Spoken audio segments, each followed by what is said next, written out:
너희는 믿음 안에 있는가? 너희 자신을 시험하고 너희 자신을 확증하라. 예수 그리스도께서 너희 안에 계신 줄을 너희가 스스로 알지 못하느냐? 그렇지 않으면 너희는 버림받은 자니라. 아멘.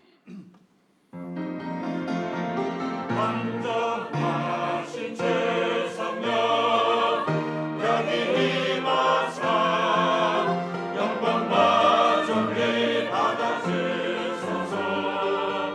예배합니다. 아멘. 아멘. 하나님 아버지 감사합니다. 주님의 날을 주시고 저희들을 예배자로 세워주셨습니다. 이 시간도 부족한 심령들 성령께서 붙드시고 예배를 통하여 우리 하나님 홀로 영광을 받으시옵소서. 예배의 시종을 의탁합니다. 존귀하신 예수 그리스도의 이름으로 기도하옵나이다. 아멘.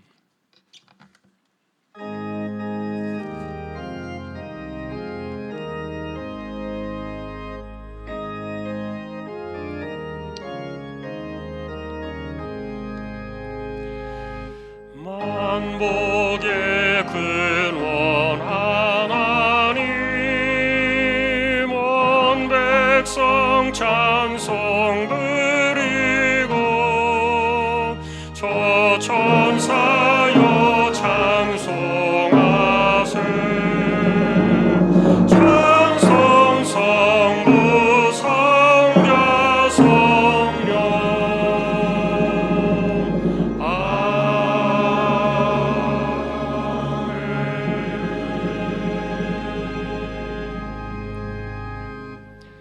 하늘에 계신 우리 아버지여, 이름이 거룩히 여김을 받으시오며 나라의 마옵시며 뜻이 하늘에서 이룬 것 같이 땅에서도 이루어지이다.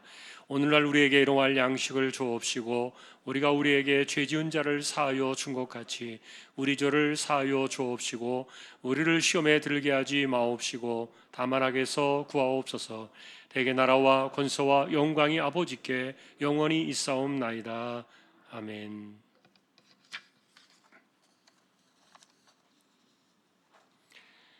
우리의 능력이 되시는 하나님을 향하여 기쁘게 노래하며 야곱의 하나님을 향하여 즐거이 소리칠지어다.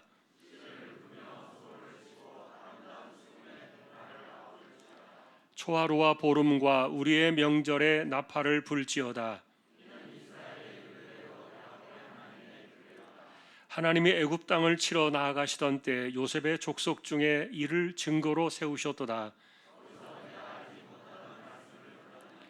이르시되 내가 그의 어깨에서 짐을 벗기고 네가 고난 중에 부르짖음에 내가 너를 건졌고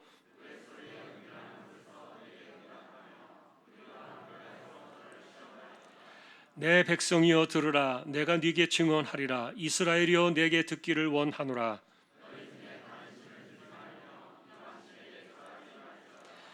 나는 너를 애굽 땅에서 인도하여 낸 여호와 네 하나님이니 네 입을 크게 열라. 내가 채우리라 하였으나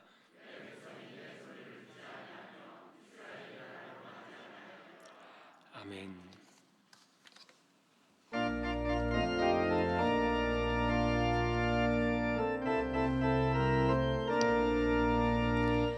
빈들의 마른 풀같이 시들은 나의 영혼 주님이 약속한 성령 간절히 기다리네.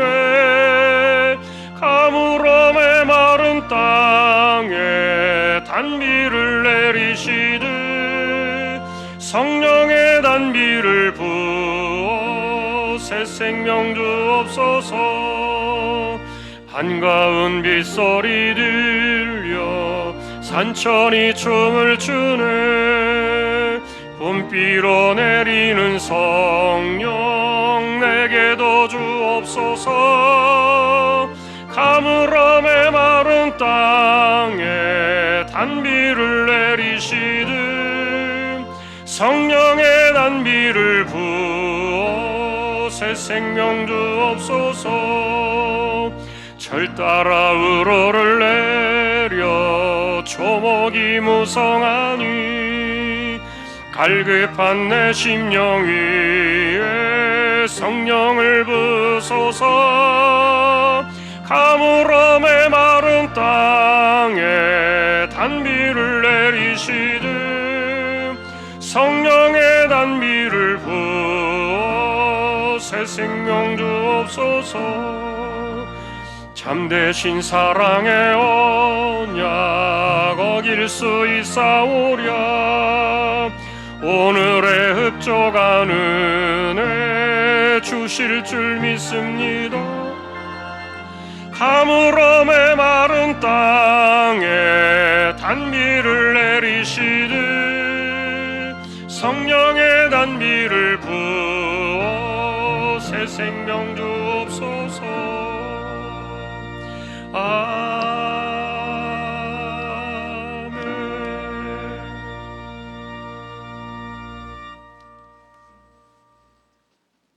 지금도 살아계셔서 역사하시고 우리를 의의 길로 인도하여 주시는 하나님, 오늘 거룩한 주일을 맞이하여 교회로 불러주시고 예배를 드리게 하시니 감사를 드립니다. 지극히 높은 곳 하늘 보좌에 앉으신 하나님께 영광과 찬양을 올려드리오니 받아주시옵소서. 오늘 드리는 예배가 신령과 진정으로 드려지는 예배가 되게 하시고 이곳에 모인 저희들에게 은혜를 더하여 주시옵소서. 먼저 이 나라와 이 민족을 지켜주시고 인도하여 주옵소서. 하나님을 믿는 믿음의 백성들이 지금까지 기도로 지켜내고 이끌어온 나라입니다. 하지만 지금은 많은 어려움과 한치 앞을 내다볼 수 없는 대립과 갈등의 연속입니다. 사람은 할 수 없으되 주님께서는 능치 못함이 없사오니 메어진 매듭을 풀어주심 같이 대립과 갈등이 사라지고 갈라진 민심이 하나로 모아질 수 있도록 인도하여 주옵소서. 고난의 때에 모든 백성들이 하나님께로 돌아오게 하시며 어려움을 딛고 다시 일어나 빛을 발하며 세계 모든 열방이 부러워하는 나라가 될 수 있도록 인도하여 주옵소서. 우리의 작은 믿음까지도 관찰하시는 하나님, 우리는 오직 하나님만을 섬기며 헌신할 수 있도록 인도하시고 이 시간 우리의 모든 것 주님 앞에 내려놓고 주님께 순종하며 영광을 올려드리오니 받아주시옵소서.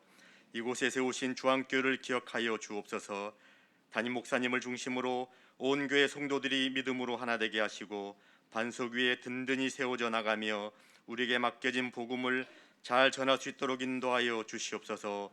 오늘도 말씀을 들고 단위에 서시는 한근수 담임 목사님을 기억하여 주시옵소서. 이 시간 성령님께서 함께 하셔서 권능의 빛으로 둘러주시며 말씀을 증거하실 때에 오직 생명의 말씀, 영적인 말씀만 전하게 하시며 그 말씀을 듣는 저희로 하여금 그리스도시요 생명이신 주님을 다시 만날 수 있도록 인도하여 주옵소서.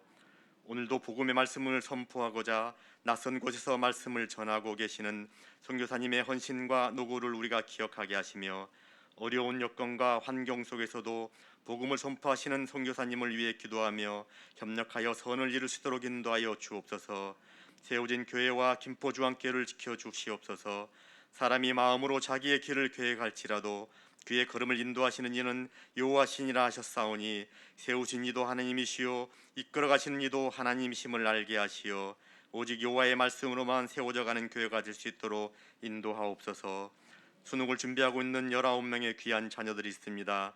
모든 염려와 걱정을 하나님께 모두 맡기고 오직 담대함으로 수능을 준비할 수 있는 마음을 허락하여 주시옵소서. 오늘도 우리의 찬양을 올려드립니다. 할렐루야 찬양대의 찬양을 기뻐 받아 주시오며 은혜의 시간이 될 수 있도록 지켜 주옵소서. 오늘도 그냥 왔다 가는 의미 없는 시간이 되지 않게 하시고 오직 그리스도를 알아가는 참된 신앙생활이 되게 하시며 이 기쁨의 예배가 될 수 있도록 성령 하나님께서 함께하여 주옵소서. 오늘도 길이요 진리요 생명 되신 예수 그리스도의 이름으로 기도드립니다. 아멘.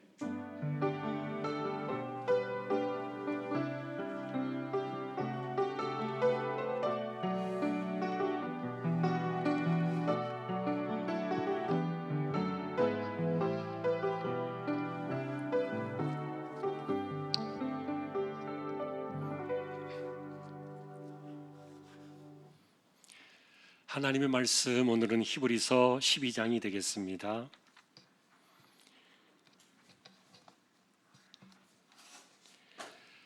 (4절에서) (13절까지) 한 절씩 교독을 하겠습니다. 히브리 12장 4절에서 13절입니다. 제가 먼저 보겠습니다. 너희가 저와 싸우되 아직 피 흘리기까지는 대항하지 아니하고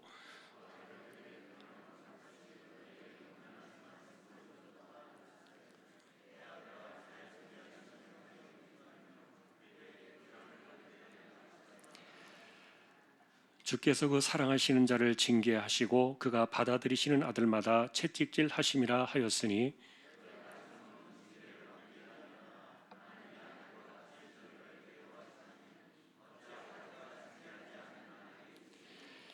징계는 다 받는 것이거늘 너희에게 없으면 사생자요 친아들이 아니니라.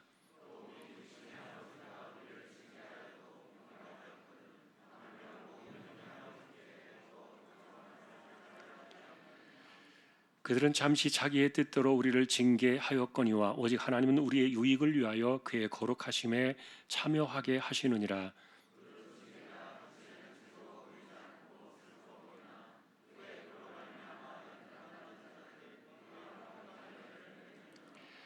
그러므로 피곤한 손과 연약한 무릎을 일으켜 세우고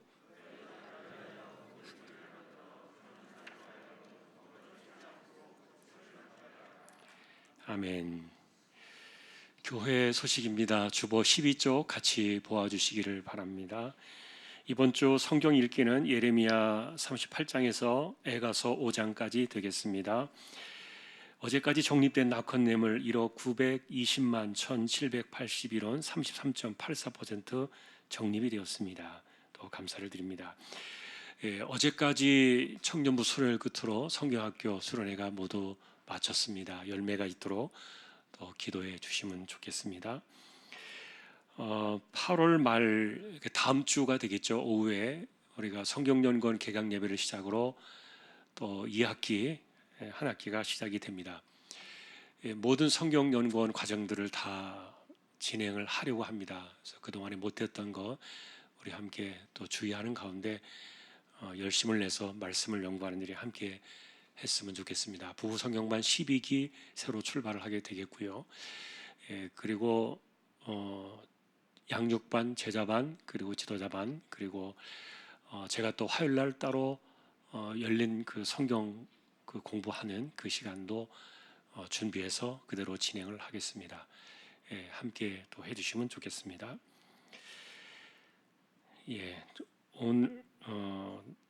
오늘 아래 광고는 CU 대하 복지로 편의점 정성호 입사님 가정 사업장 소개되고 있습니다. 기도해 주시기 바랍니다. 최종진 목사님 이번 주 휴가 주간 되겠습니다. 나머지 소식은 주보를 보아주시기 바랍니다. 이제 하나님 앞에 예물을 드리는 시간입니다. 정성껏 준비하신 예물을 하나님께 드리겠습니다.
하나님의 도우심을 찬양합니다.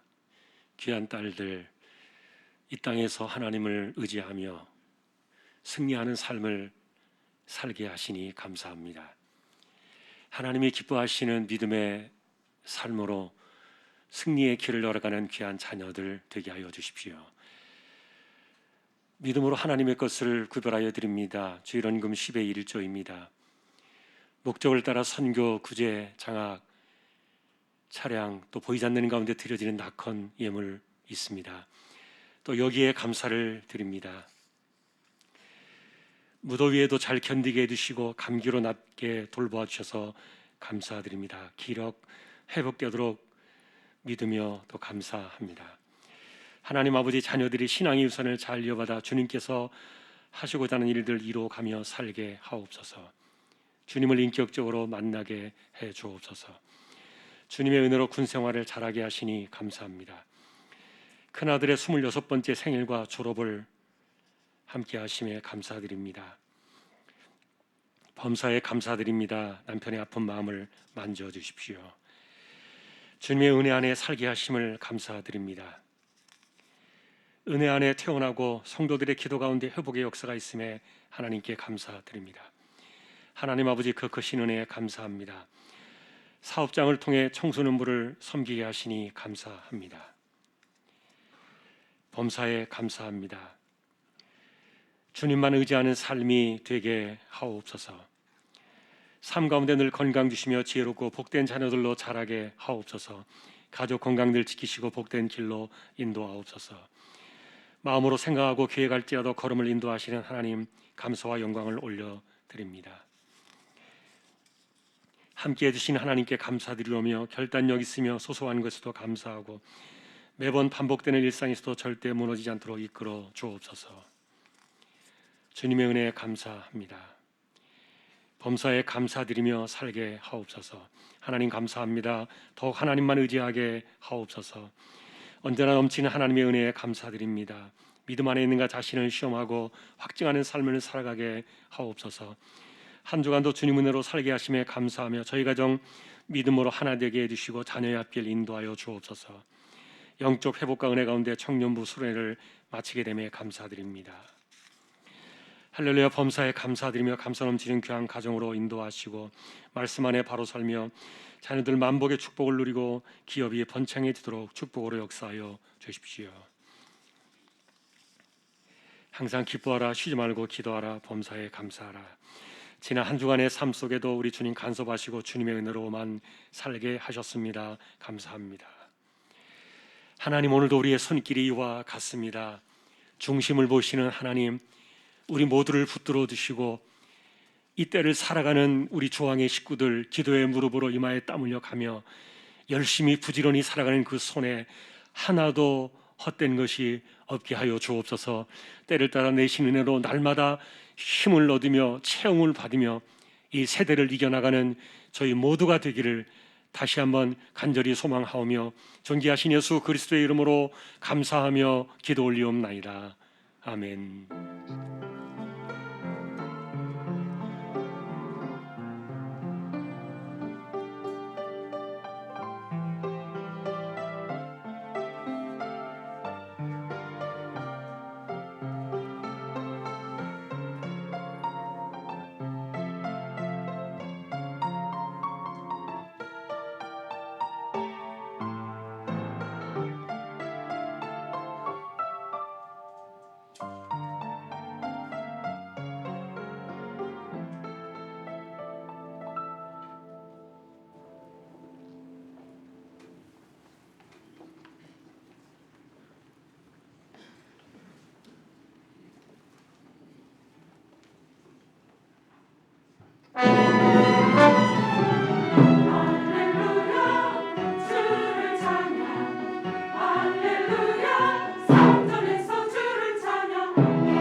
하나님 감사합니다. 영광을 돌립니다. 하나님께서 언제나 세우신 종들을 통하여 찬양으로 영광을 받으시니 감사합니다.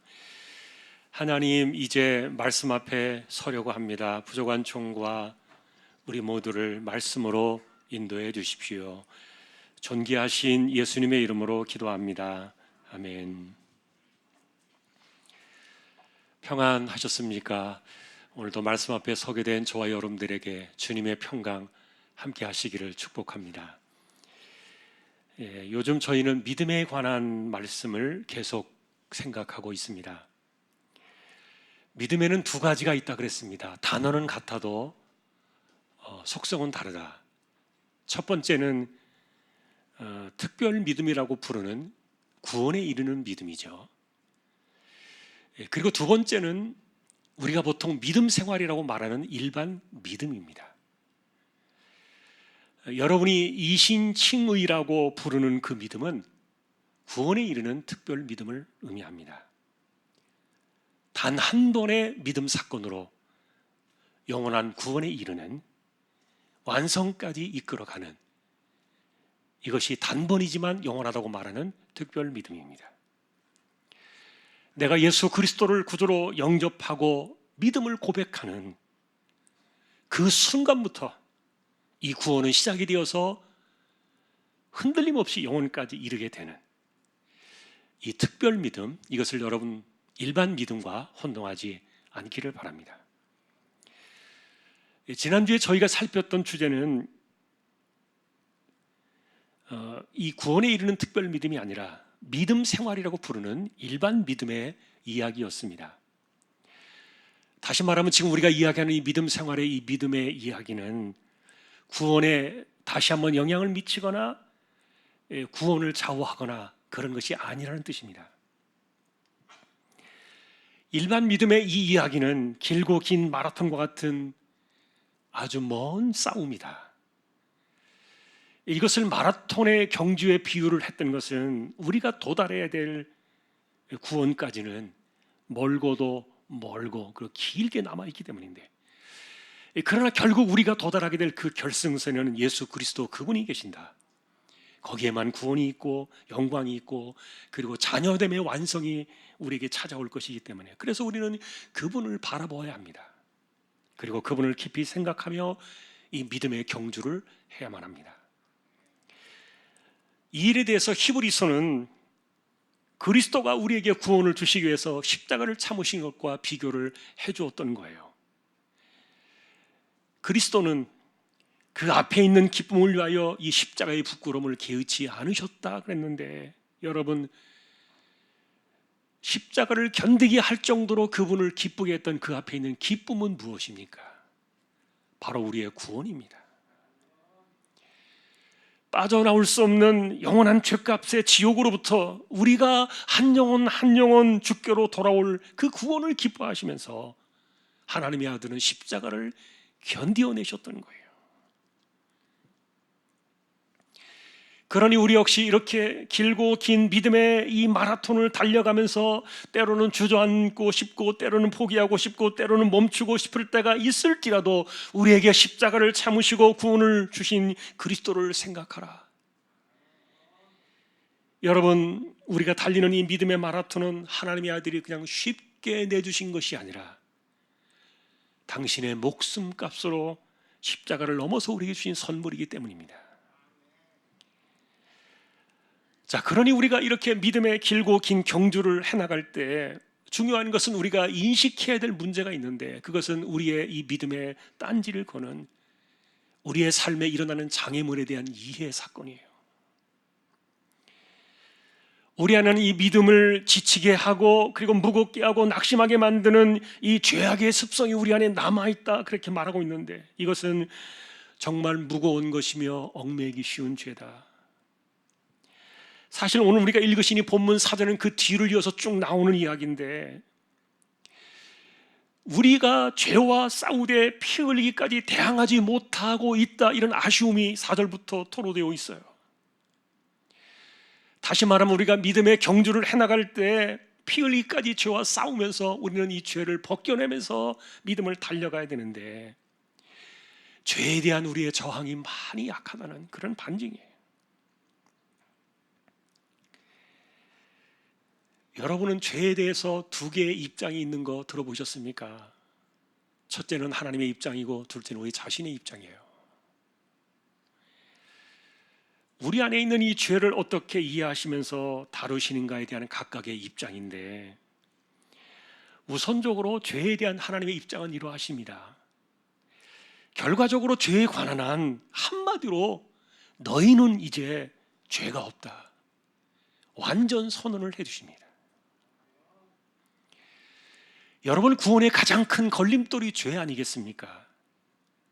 그런데 우리가 언제 이런 완전 선언을 들은 것입니까?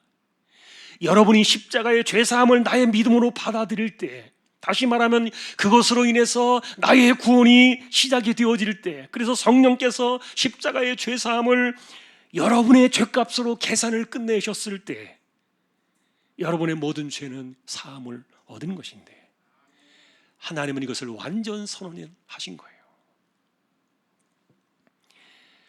그러니 구원에 관한 한 이 죄에 대해서는 하나님께서 우리에게 어떤 티끌만한 흠과 티도 더 이상은 찾아낼 필요가 없으세요. 그 말은 여러분, 오늘 우리가 만나게 된 이 징계의 사건은 하나님께서 우리의 죄를 판결하시거나 우리의 죄를 심판하기 위해서 내놓는 것이 아니라는 거예요. 이것은 단지 우리가 믿음의 마라톤에서 이 장애물을 제거해내고 올바르고 그리고 힘있게 승리하는 이 믿음의 경주를 하게 하기 위해서 하나님이 이것을 계획하고 계신다, 이거를 기억하라는 겁니다. 여러분, 5절에 보시면 이것을 우리가 잊어버렸다 그랬어요. 이것을 잊지 말자. 자, 그런데 죄에 대한 인식의 문제는 우리 자신이 문제예요.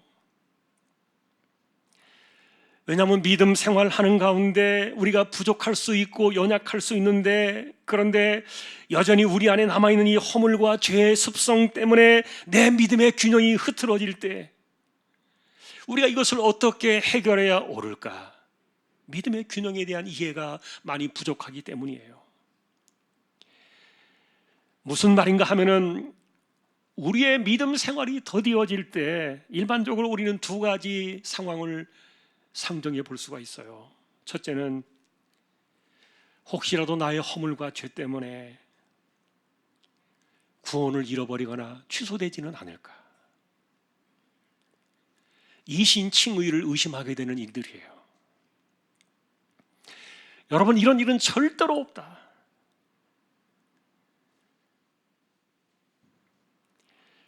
그래도 여러분, 우리가 살아가면서 믿음에서 자꾸만 멀어지게 되면은요, 제일 먼저 이것이 흔들리는 자신을 발견하게 될 거예요. 그럼에도 우리가 기억해야 될 것은 이 한 번 구원은 이신칭의의 단번의 믿음으로 영원하다. 이것은 어떤 경우에도 흔들림이 없는 완전 선언이다. 다시 한번 이것을 우리가 붙들어야 할 줄로 믿습니다.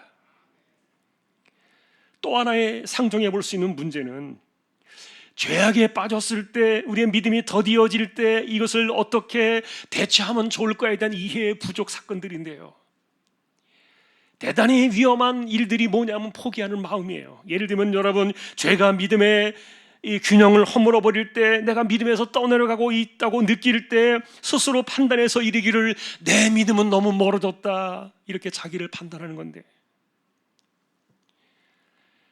문제는 이런 판단 자체가 내가 이전의 예배로 돌아갈 수 있을까? 내가 이전에 믿음의 그 찬란했던 그 시절로 돌아갈 수 있을까? 이런 것에 대해서 회의적인 마음을 가지고 스스로 주저앉아 버리는 자포자기예요. 예를 들면 여러분, 요즘 같은 시대에 이런 포기하는 마음은 누구든지 곁에 찾아올 수 있잖아요. 코로나로 흐트러져 버린 지난 3년의 시간이 누군가에게는 정말 스스로 돌아오기 힘들다고 여겨지는, 나는 더 이상 돌아가기 힘들다고 떠밀렸다고 생각되어지는 그런 사람에게 그런 사람이 있을 수도 있다는 얘기예요. 그런 사람들에게는 예배로 돌아오는 시간이 얼마나 낯설고 얼마나 멀고 힘들겠습니까? 여러분, 불행하게도 이런 일들은 누구에게나 일어날 수 있어요. 자, 코로나로 인한 이런 자연적인 재앙은 우리에게 이런 것들을 자연스럽게 만들어낼 수도 있지만, 그러나 사실은 우리가 성경적인 보편적인 상황에서 만나는 더 큰 위험은요, 마음의 상처예요. 교회든지 아니면 사람에게든지 낙심하게 되고 상처를 받았을 때, 그 상처가 오랫동안 묵혀질 때 이 마음의 고통이 깊어지게 되면, 그래서 잠언에서 말씀한 것처럼 마음이 무너지면 누가 그를 일으켜 세울 수 있겠느냐, 당신의 마음을 지켜라. 왜냐하면 이 생명의 근원이 마음에서 나오기 때문이 아닌가. 그래서 여러분, 이 깊은 이 마음의 낙심 속에 늪에 빠지는 그런 사람들을 우리가 만나볼 수 있는데, 문제는 이렇게 오랫동안 자신을 방치해 둠으로 인해서 스스로 믿음을 저버리거나 자포자기하는 그런 사태가 벌어질 가능성이 더 많은 경우들, 우리는 그것을 생각해 봐야 돼요. 그러나 이런 때에도 우리는 이것을 반드시 기억해야 합니다. 어떤 상황이나 어떤 낙심이나 어떤 상처나 어떤 시험이나, 그래서 내 믿음이 버려지거나 내 믿음이 떨어진 것처럼 여겨진다 할지라도 절대로 믿음은 버려지거나 떠나는 것이 아니다. 단지 내 마음이 약해졌다, 내 믿음이 지금 쇠약해져 있다. 우리가 보통 말하는 믿음의 침체 사건이지, 그러니 다시 돌아오지 못할 죄는 없는 거예요. 다만 지난주에 우리는 구원받지 못할 죄 하나를 보았습니다. 성령 모독죄입니다. 하나님을 고의로 대적하는 패역한 마음입니다. 고의로 하나님의 아들을 대적하고 십자가의 구원 사건을 멸시하는 패역한 마음은 절대로 용서받지 못할 죄가 되는데, 이유는 무엇입니까? 십자가만이 죄사함의 유일한 통로인데, 십자가를 멸시하면서 어떻게 구원에 이를 수가 있겠습니까?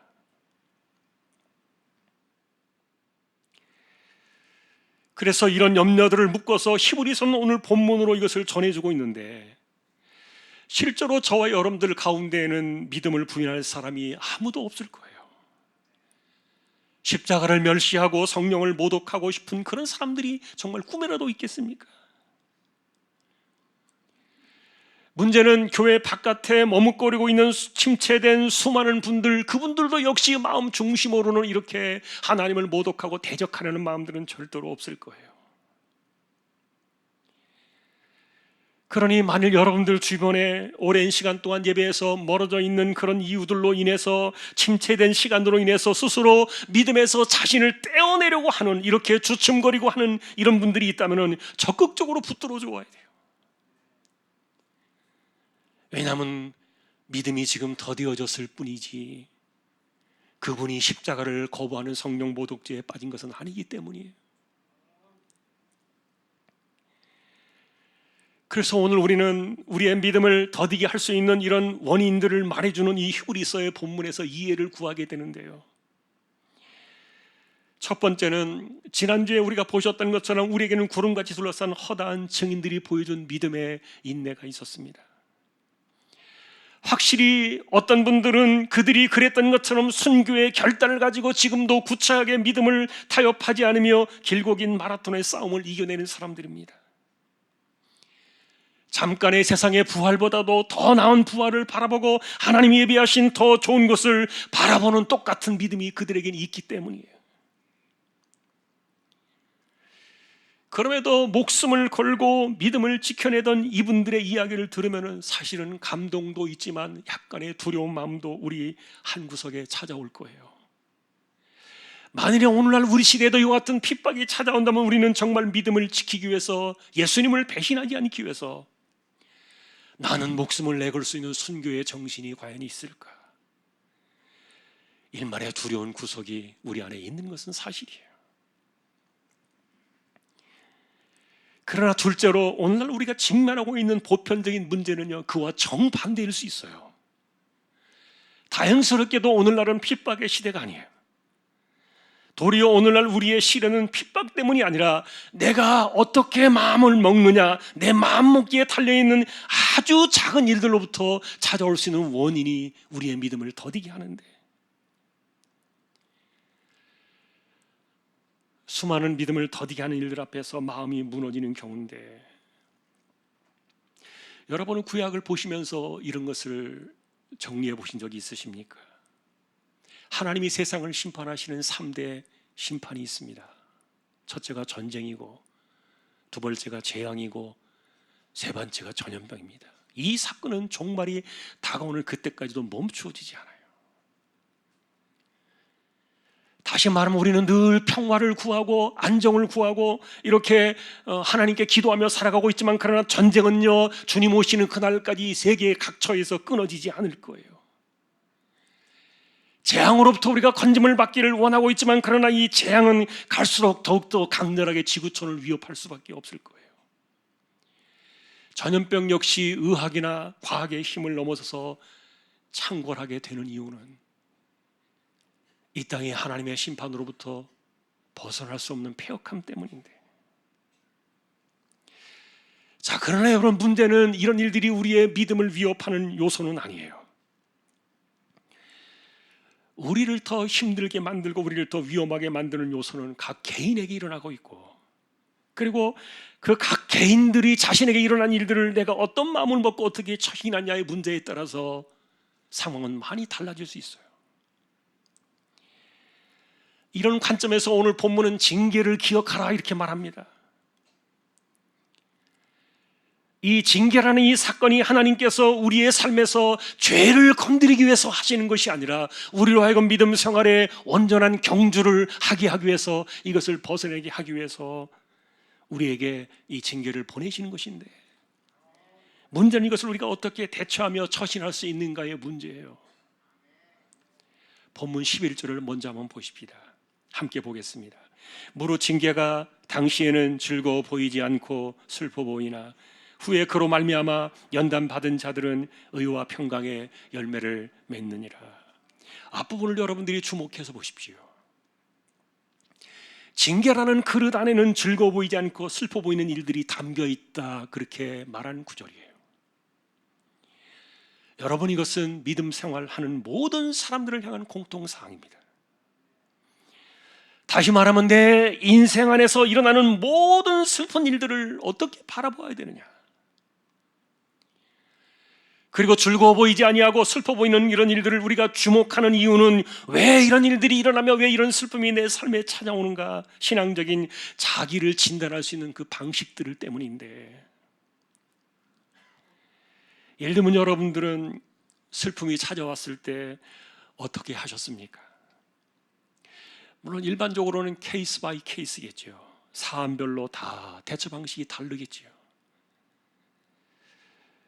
그러나 여러분, 이 문제는 즐거워 보이느냐 슬퍼 보이느냐, 이 문제를 가지고 지금 이렇게 나누고 있는 것인데, 현재 당신의 마음이 즐거우냐 마음이 걱정되느냐, 이런 상황을 묻고 있는 것인데, 예를 들어서 여러분 얼굴에 빛이 나는 사람이 있다면 틀림없이 이분은 즐거운 시간을 지나고 있을 거예요.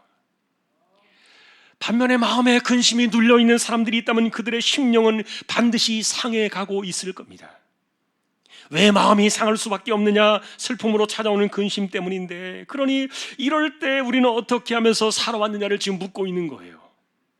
다시 말하면 여러분, 오늘 이 징계라는 이 주제는 크고 작은 일어날 수 있는 모든 슬퍼 보이는 일들을 다 망라하는 것인데, 이런 일들을 만날 때 여러분들은 어떻게 하셨습니까? 여행을 하셨습니까? 아니면 산책이나 운동을 하셨습니까? 아니면 예배나 기도나 아니면 찬송으로 마음을 다스릴 수 있었습니까? 무슨 방식이든지 슬픔을 극복할 수 있다면 보편 은혜니까 다행이죠. 그러나 히브리서는 이것을 징계라는 아주 좁은 하나의 방식으로 이 사건을 다루도록 우리에게 말해주고 있는 거예요. 그래서 여기에는 두 가지의 방식이 필요해요. 첫째는 이해가 필요해요. 두 번째는 진단이 필요해요. 이해가 필요하다는 이 말은요, 내 인생 안에서 일어나는 모든 슬퍼 보이는 일들을 전부 다 징계로 받으라는 그런 이해예요. 모든 것을, 슬퍼 보이는 모든 일들을 다 하나님의 징계로 받으라. 그러면은 이것을 징계로 받아야만 한다면 모든 슬픔은 하나님이 보내셨다는 뜻인가? 그렇습니다. 그렇게 이해하라는 겁니다. 여러분, 하나님께서 우리에게 슬픔을 보내시는 이유는 무엇입니까? 우리가 사생자가 아니라 하나님의 자녀, 참 자녀이기 때문이라 그렇게 말씀하고 있는데, 자녀라면은 보듬어 주셔야 되는 것 아닙니까? 그리고 자녀라면 잘해 주셔야 되는 것 아닙니까? 그런데 때리시면서 또 슬픈 징계를 내리시는 이유는 도대체 무엇입니까? 그것이 12절, 13절입니다. 우리 함께 또 9절을 읽어보십시다. 그러므로 피곤한 손과 연약한 무릎을 일으켜 세우고 너희 발을 위하여 곧은 길을 만들어 저는 다리로 하여금 어그러지지 않고 고침을 받게 하라.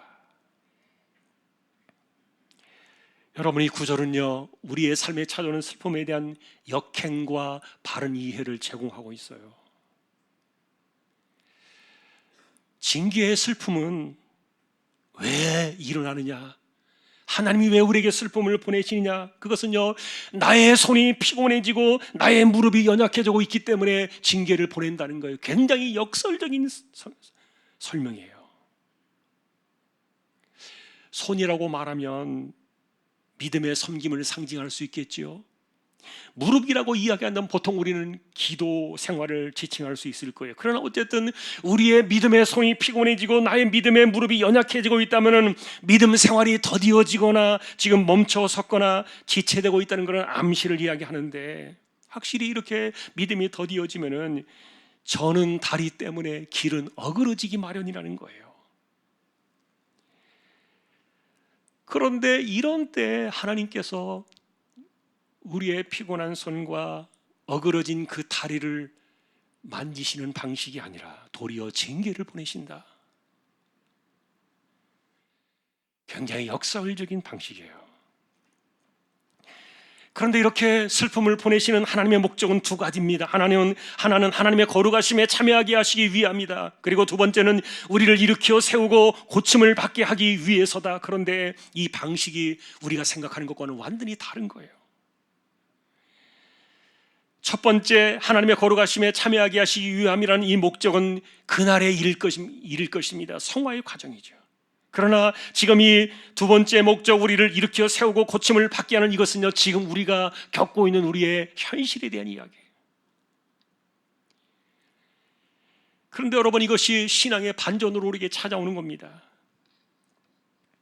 예를 들면 이런 겁니다. 어떤 이들에게는 슬픔이 찾아와서 낙심하게 되면은 내게 찾아온 그 슬픔 때문에 나는 믿음 생활하기가 더 힘들다.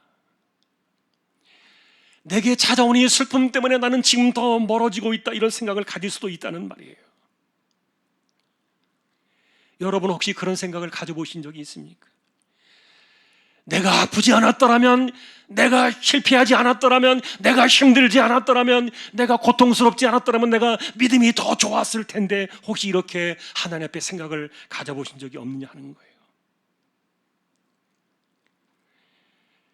내 인생 속에 찾아온 슬프게 보이는 일들 때문에 도리어 내 신앙이 약해지고 내 믿음이 더디어지고, 그리고 내가 스스로 멀어지려고 하는 그런 위험한 흔들림 속에 내가 빠져 있었다. 이렇게 보는 견해인데, 그런데 틀렸습니다. 오늘 이 징계라는 이 사건은요, 믿음이 더디어지는 이유는 이 하나님이 보내신 슬픔 때문이 아니라 도리어 이 슬프게 보이는 이런 일들은 나를 더 강하게 일으켜 세우시고 나를 고치려는 강력한 연단의 과정이라는 그 이해의 부족 때문에 생겨나는 원인들.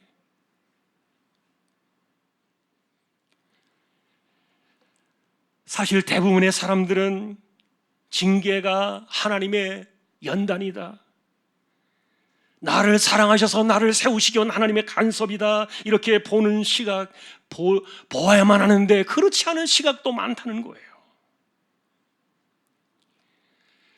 반면에 이렇게 생각을 하는 분들도 계실 겁니다. 슬픔의 시간이 찾아올 때 이것은 하나님이 나를 더 강하게 일으키시려는 연단이구나. 만일에 여러분 가운데 그런 생각으로 이 세상을, 인생을 우리가 바라보았다면 슬픔을 대하는 마음의 태도는 완전히 달랐을 거예요. 내게 찾아온 슬픔을 어떻게 대하느냐에 따라서 완전히 역현상이 벌어지고 있는 건데,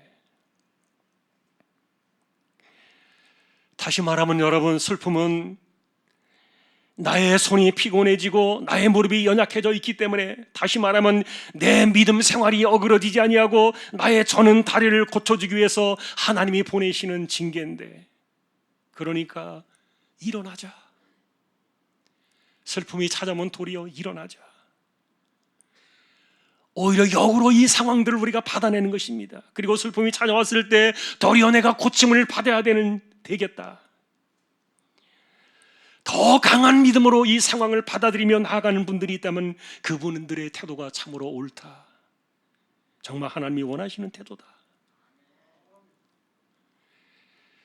그것이 우리가 믿음의 경주를 해나가는 싸움의 이 긴 시간 속에서 우리에게 얽매이기 쉬운 죄를 벗어버리는 방식인데, 그러나 우리가 만나는 또 다른 위험 가운데 하나는 반대로 이 슬픔 때문에, 내게 찾아온 이 아픔 때문에, 이 고통과 시련과 징계 때문에 내 믿음이 더 피곤해지고 있지 않는가? 이 아픔 때문에 내 무릎이 더 일그러지고 있지 않는가? 이렇게 불평에 사로잡히게 되면 징계는 연단이 아니라 원망과 불평의 늪에 더욱 깊이 빠뜨리는 악순환의 고리가 되고 만다는 거예요. 하나님의 우리를 세우시는 그 징계의 수단이 우리가 잘못하면 이것을 더 깊은 늪으로 우리를 빠뜨리는 역행이 될 수도 있다는 말이에요.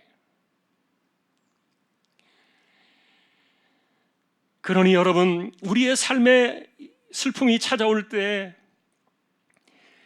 이것이 더욱 믿음을 더디게 만드는 그런 핑계의 수단이 아니게 만드는 것, 나의 지금 아픔과 내 삶의 고통과 나를 힘들게 하는 이런 시련들 때문에 나는 믿음이 더욱더 무겁다, 이것 때문에 내 인생이 더욱 힘들다, 이렇게 여기는 이런 역행하는 마음들, 이것이 참으로 슬픈 대처라는 거예요. 그러니 여러분, 징계는 연단입니까? 아니면 침체입니까? 갈림길에서 우리는 어떤 길을 택해 오셨는가 오늘 확인하셔야 돼요. 더구나 여기 이 두 개의 갈림길에서는 정말 엎친 데 덮친 격 같은 각각의 복선들이 들어있는데요, 첫째는 여러분, 징계를 침체의 핑계로 여기며 살아가는 사람들이 깔려있는 복선은 무엇입니까? 징계 때문에 도리어 믿음이 강화되어지기는커녕 도리어 믿음이 더욱 더디어지고 피곤해지고 어그러지고 있다고 그렇게 핑계를 대는 사람들에게 이 슬픔의 시간은 더욱 길어지고 고통스러울 수밖에 없을 것이다. 여기에 깔려있는 복선이에요. 징계 때문에 그것을 핑계 삼아서 믿음 생활이 더 멀어지고 더 게을러지고 더디어질 때, 그래서 자신의 삶에 찾아온 슬픔에 대해서 원망 불평이 더 깊어질 때, 이런 사람들에게 더 좋은 날들과 더 즐거운 시간의 축복은 희미해져 갈 수밖에 없다는 거예요. 징계 자체를 내 침체에 대한 핑계로 여길 때 깔려있는 또 다른 복선이에요. 그러나 반면에 여러분, 두 번째, 이 징계를 내게 주신 연단으로 알고 내 피곤한 손을 더 굳건히 하라는 메시지로 알고 연약한 무릎을 더 일으켜 세우라는 하나님의 방식으로 깨닫고서 그렇게 하기 위해서 도리어 슬픔 때문에 더욱 믿음의 힘을 내는 사람들이 있다면, 그가 가는 길 위에서 그는 반드시 형통한 길, 평탄한 인생을 만나게 될 겁니다. 여러분, 사실 우리가 원하고 구하고 바라는 이 형통의 복은요, 내가 기도해서 얻는 것이라기보다는요, 믿음의 시냇가에 내 인생의 믿음의 뿌리가 내려질 때 저절로 담장을 넘어가는 무성한 가지로 번창하는 것이 하나님의 약속이에요. 예전에 제가 인생에는 3대 전쟁 대상이 우리에게 있다, 그렇게 말씀드린 거 기억나실 거예요. 첫째가 가난이고, 두 번째가 질병이고, 세 번째가 마귀입니다. 만일에 여러분들이 이런 일들조차도 하나님의 징계로 알고 이것을 시험으로 여겨서 맞서 싸워 이겨나간다면 가난은 벗겨질 것이고 질병은 떠나갈 것이고 마귀 역시 물러가는 이 놀라운 승리의 복선들이 여기 다 깔려있다는 말이에요.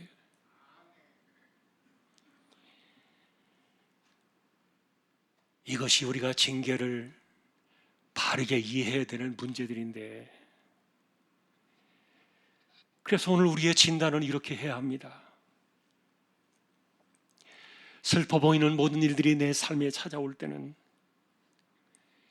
이것은 반드시 원인이 하나 있는 겁니다. 내 믿음을 더디게 하는 죄악과 내 안의 습성과 완고한 마음 때문에 하나님이 슬픔을 보내셨다는 거예요. 다시 말하면 여러분, 진단은 무엇입니까? 모든 슬픔이 내 삶에 일어나고 있을 때 이것의 원인은 내 안에 내가 원인이다. 내 마음을 그렇게 인정하라는 거예요. 하나님께서 왜 나에게 이 슬픔을 보내셨는가? 그래, 나의 죄 때문이구나, 나의 습성 때문이구나, 나의 완고한 마음 때문이구나. 이것이 나의 믿음을 더디게 했구나, 나의 믿음 생활을 더 떨어지게 만들었구나. 그러니까 하나님께서 그러지 마라, 이제는 고침을 받아라, 일어나서 힘을 내야 되지 않겠느냐, 이런 하나님의 의도가 있기 때문에 슬픔을 보내셨다는 거예요. 그러니 여러분, 우리의 진단은 바로 이런 것입니다. 슬픔을 가져온 내 안의 모든 원인을 내가 찾아야 되는 거예요. 왜냐하면 이 슬픔을 이겨내고 이것을 징계를 연단으로 승화시키는 작업은요, 내 안에 원인을 치워야만 이 모든 것들이 풀어지는 것이거든요. 여러분, 이것이 징계를 대하는 내가 어떻게 처신해야 하느냐의 문제이며, 그리고 이 징계를 어떻게 우리가 바르게 이해하며 살아가야 될 것인가, 믿음 생활의 올바른 모습인데요. 끝으로 이런 이해를 구하는 이유가 있어요. 왜 성경은 이것을 잊지 말라 이렇게 말씀하면서 이 이야기를 하고 있을까요? 그것은 내가 무슨 마음을 먹느냐, 내가 어떤 결단을 내리느냐, 내가 어떻게 하기를 원하느냐, 내가 마음을 먹는 대로 내 생각과 방향은 달라지고, 그리고 세상도 거기에 맞게 보이기 때문에 그래요. 예를 들면 여러분, 아담 하와가 마귀의 말을 듣는 순간부터 마음을 고쳐먹었어요. 그리고 나서는 그동안에 거들떠보지도 않던 이 선악을 알게 하는 나무의 열매를 보니까 어느 순간부턴가 그 열매가 먹음직도 하고 보암직도 하게 보였던 거예요. 여러분, 열매는 언제나 그 자리에 있었습니다. 그리고 달라진 것이 하나도 없습니다. 그런데 왜 그들의 눈엔 이렇게 다르게 보인 것입니까? 마음을 달리 먹었기 때문에 그래요. 신앙 역시 여러분, 내가 이렇게 마음을 달리 먹으면요, 이 세상이 다르게 보이는 법이에요. 그러니 이런 이해를 구하는 이유, 이 징계가 무엇인가, 우리에게 슬픔을 보내시는 이유가 무엇인가에 대한 바른 이해를 우리가 깨닫고서 바르게 진단하는 이런, 그래서 내 마음을 어떻게 먹느냐에 대한 이 처신의 문제는요, 굉장히 중요합니다. 그러니 혹시라도 내 삶에 슬픔이 찾아올 때 다른 것의 원인이나 핑계를 두려고 하지 마세요. 이것은 하나님께서 나를 바로 세우시기 위한 하나님의 연단이구나. 그래서 우리는 우리의 삶에 찾아오는 그 슬픔을 통해서 우리는 연단이라는 이 과정을 지나가야 되는 겁니다. 도리어 피곤한 손을 무너뜨리는 것이 아니라, 슬픔은 나의 피곤한 손을 더 강하게 만들어주고, 이 슬픔은 나의 어그러진 연약한 무릎을 더 짓이기는 것이 아니라 나를 더욱더 강하고 굳건하게 세워주는 것. 그러니 하나님이 나를 향하여 바라시는 뜻이 무엇인가, 그것을 더 잘 살피면서 내게 문제는 무엇일까, 나의 믿음을 더디게 하는 것은 무엇이며, 내 안에 나를 무겁게 만드는 죄의 습성은 무엇일까. 여러분, 이것이 얽매이기 쉬운 죄를 벗어던지고 믿음의 경주를 달려가는 믿음의 마라토너의 자세예요.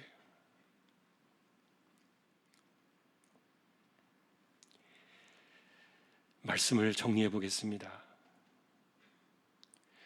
믿음이 더디어질 때 내 삶에 찾아오는 반드시 하나가 있다. 그것은 뭐냐? 슬픔입니다. 슬퍼 보이는 일들이다. 그런데 이 슬퍼 보이는 이 일들은 하나님께서 징계라는 이름으로 우리에게 주시는 것인데, 이것은 내가 죄가 있느냐 아니면 구원받을 만하냐 이런 것들을 판결하기 위한 것이 아니라 말씀을 드렸어요. 단지 믿음의 경주를 잘 하게 하기 위해서 이것을 건드리시는 것인데, 그러니 내 안의 원인들이 내 믿음의 발목을 잡을 때 반드시 슬퍼 보이는 일들은 우리에게 일어나기 마련이라는 것 굉장히 중요해요. 이것은 모든 슬픔, 그리고 어떤 것이든지 간에 내 인생 속에서 슬퍼 보이게 만드는 모든 일들을 의미하는 것인데, 이런 일이 찾아올 때 가장 위험한 것은 도리어 이것을 나를 침체시키게 만드는 핑계로 삼지 마라. 그리하면은 스스로 포기할 수도 있고, 그리고 자포자기하면서 스스로 믿음을 떠내려 가게 할 수도 있는 이런 무서운 죄에 빠질 수도 있기 때문인데, 분명한 사실은 우리의 믿음이 멈춰섰다고 여겨질 때, 내 믿음이 더디어지고 있다고 생각되어질 때, 내가 주춤하고 있다고 생각되어질 때 스스로 내 마음을 믿음에서 멀리 떠나보내려고 하는 이런 자포자기가, 이것이 역행이고 얼마나 무서운 죄인가. 도리어 그럴수록, 믿음이 더디어질수록 그런 시간이 길어지면 안 되기 때문에 하나님께서 오죽하면 우리에게 슬픔을 보내실까. 사랑하는 성도 여러분, 스스로 잘하며 살면 얼마나 좋겠습니까? 그러나 불행하게도 우리는 평생을 그렇게 하기가 어려운 인생입니다. 그러니 슬픔은 찾아올 수밖에 없습니다.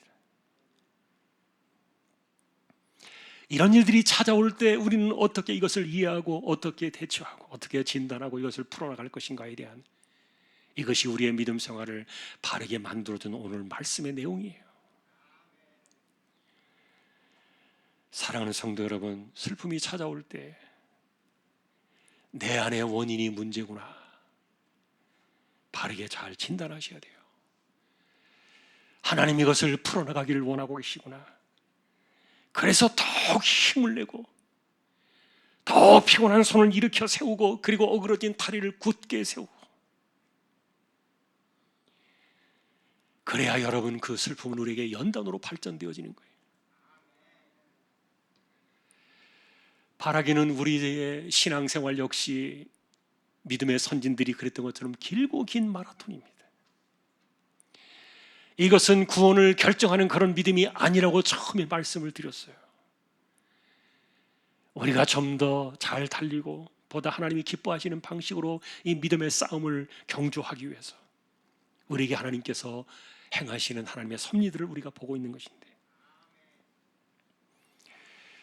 바라기는 우리의 삶에 찾아오는 이런 일들을 잘 이해하셔서 믿음으로 잘 대처하시고, 그리고 반드시 주님 앞에 서는 그날까지 지치지 아니하고 승리의 길을 걸어가는 저 여러분 모두가 다 될 수 있기를 오늘도 주님의 이름으로 간절히 축원합니다. 찬송 249장입니다.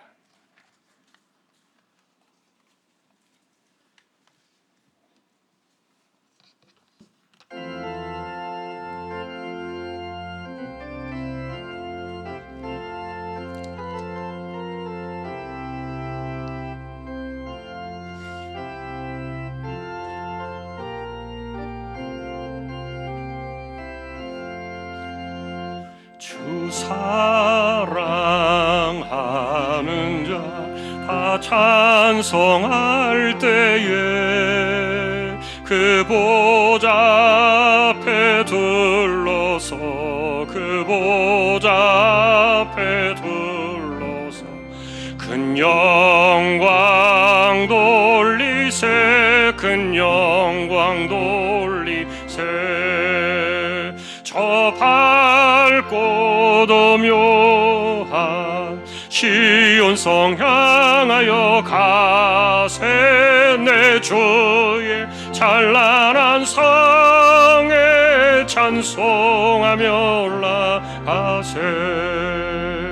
주 믿지 않는 자 다 찬송 못하나. 하나님 자녀 된 자들, 하나님 자녀 된 자들, 그 기쁨 전하세, 그 기쁨 전하세. 저 밝고 도묘한 시온성 향하여 가세. 내 주의 찬란한 성에 찬송하며 올라가세. 저 하늘 황금길 나 올라갈 때에 시온성 언덕 위에서, 시온성 언덕 위에서 수많은 천사들 날 인도하리라. 저 밝고 도며 향하여 가세. 내 주의 찬란한 성에 찬송하며 올라가세. 내 눈물 다 씻고 늘 찬송 부르리. 저 임마누엘 주 앞에, 저 임마누엘 주 앞에 나 영광 누리리, 나 영광 누리리. 저 밝고 도묘한 시온성 향하여 가세. 내 주의 찬란한 성에 찬송하며 올라가세. 아멘. 우리에게 독생자의 십자가의 핏값으로 영원한 시온성을 약속하신 그 성을 바라보며 오늘도 믿음의 경주를 하는 우리에게 격려하시고 떠내려가지 않도록 우리를 붙들어 주시는 하나님 말씀을 우리가 기억하고, 특별히 이 징계는 우리를 심판하시기 위해서 보내시는 것이 아니라 우리가 좀 더 믿음의 경주를 잘하고 더 힘있게 달려가고 굳건한 믿음의 자리에 서기 위해 하나님이 보내시는 연단의 과정임을 기억하며 이 땅을 살아가는 우리가 세상을 해석하고 내 인생을 해석하고 우리에게 주변에 일어난 일들을 바르게 해석하며 신앙의 눈으로 판단하며 진단하며 바르게 마음을 먹고 하나님 앞에 결단하며 나아가는 저희들 모두 되게 하여 주십시오. 이재용 집사님, 최태경 청년, 신비한 집사님, 조인성 청년, 김한솔 청년, 백형래 집사님, 조말순 집사님, 이들을 의탁합니다. 병원에 입원하여 치료받는 분들, 회복하시는 분들, 또한 암치료하는 모든 분들에게 하나님께서 그 몸과 마음에 하늘의 새 힘과 능력을 더하여 주시기를 소망합니다. 연세 많으신 분들 기력을 붙드시고 맑은 정신 총기가 흐려지지 않게 하여 주옵소서. 험한 세대를 저희가 살아가고 있습니다. 좋아지기만을 바라면서 기다릴 것이 아니라 적응해 나가며 싸워 나가며 이 세상을 이겨나가는 승리자의 마음을 갖게 하여 주옵소서. 교회 안팎을 하나님께서 지켜주시고 성경학교 수련회가 끝났습니다. 이제는 하나님께서 잘하게 하여 주옵소서. 19명의 입시를 준비한 우리 자녀들에게 지혜를 주시고 선교지와 개척된 교회와 주님의 종들 오늘도 기억하여 주옵소서. 우리의 삶에 세밀하게 간섭하시는 하나님을 찬양합니다.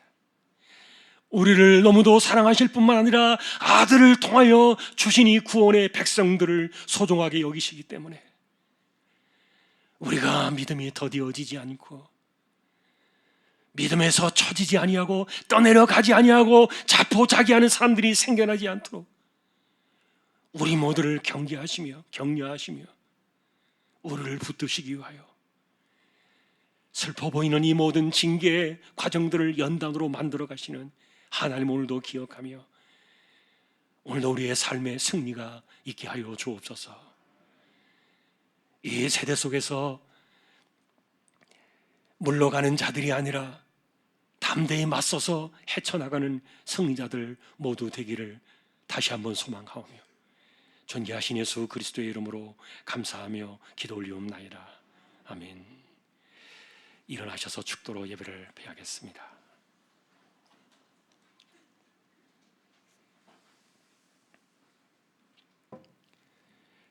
십자가의 피값으로 우리에게 영원한 생명을 주신 우리 주님 예수 그리스도의 은혜와 하나님 아버지의 사랑과 성령님의 감동, 위로, 인도, 교통 충만하심이 믿음의 경주의 승리자가 되기 위하여 우리를 붙드시며 징계를 통하여 연단하시며 더 강한 하나님의 사람으로 세워지기를 원하는 우리 모든 심령들, 조항의 모든 가족들 위해 이제로부터 영원까지 함께 있을지어다. 아멘.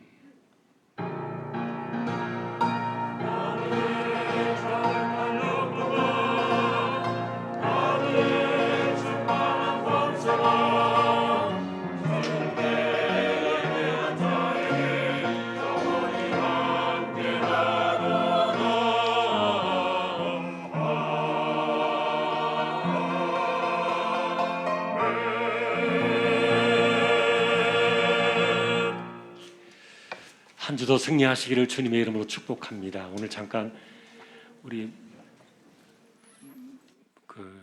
문병용 집사님 보이시네요. 이렇게 잠깐 한번 일어나시겠어요? 우리 집사님 같이. 아마 친정에 좀 상이 있으셔서 상을 당하셔서 방문차 이렇게 오신 것 같습니다. 미국에 계시는데 우리 또 큰일 치르셨네요. 네, 그리고 또 코로나 이야기 들어보니까 또 고생하셨다고 들었는데 우리 또 격려의 박수 하십시다. 문병용 집사님, 미국 현재 지금 미국 LA 쪽에 거주하고 계십니다. 감사합니다. 우리 송아연 양 우리 새 가정 잠깐 나오세요. 앞으로. 우리 지난번에 결혼하고 스페인에 신혼여행 갔다가 거기서 코로나 걸리는 바람에 15일을 묶여 있었습니다. 들어오질 못하고. 그래서 뭐 어쩔 수 없지요. 앞으로 나와요. 여기. 다 치료 받고 나서 들어와야 됐어요. 항공권도 취소되고 숙소 다 다시 이렇게 하고 고생하셨는데 좀 그래도 좋은 기억이었던 것 같아요. 우리 앞에 보세요. 저기 보시고요. 우리 또 형제는 로봇 관련 사업을 하고 있습니다. 또 사업 잘 성공하고 번창해서 행복한 가정 꾸려나갔으면 좋겠습니다. 제가 한 번 더 기도하겠습니다. 하나님 감사합니다. 하나님께서 짝 지어두신 귀한 가정 믿음으로 세워나가기를 원합니다. 이번에 또 여행을 갔다가 코로나로 많이 힘든 시간을 지냈지만 잘 이겨내고 또 안전하게 돌아오게 하셔서 감사합니다. 하나님께서 이들의 가는 삶의 은혜를 주시고 믿음의 복을 더해 주시고 특별히 사업장에 하나님께서 은혜를 내리셔서 승리하게 하시고 성공하게 하시고 하나님이 기뻐하시는 승리의 길을 걸어가는 믿음의 가정, 하나님의 사람들 꼭 되게 하여 주옵소서. 존귀하신 예수 그리스도의 이름으로 축복하며 기도 올리옵나이다. 아멘. 감사합니다. 인사하시고 들어가세요. 감사합니다. 우리 교대 찬양 1절 함께 하겠습니다.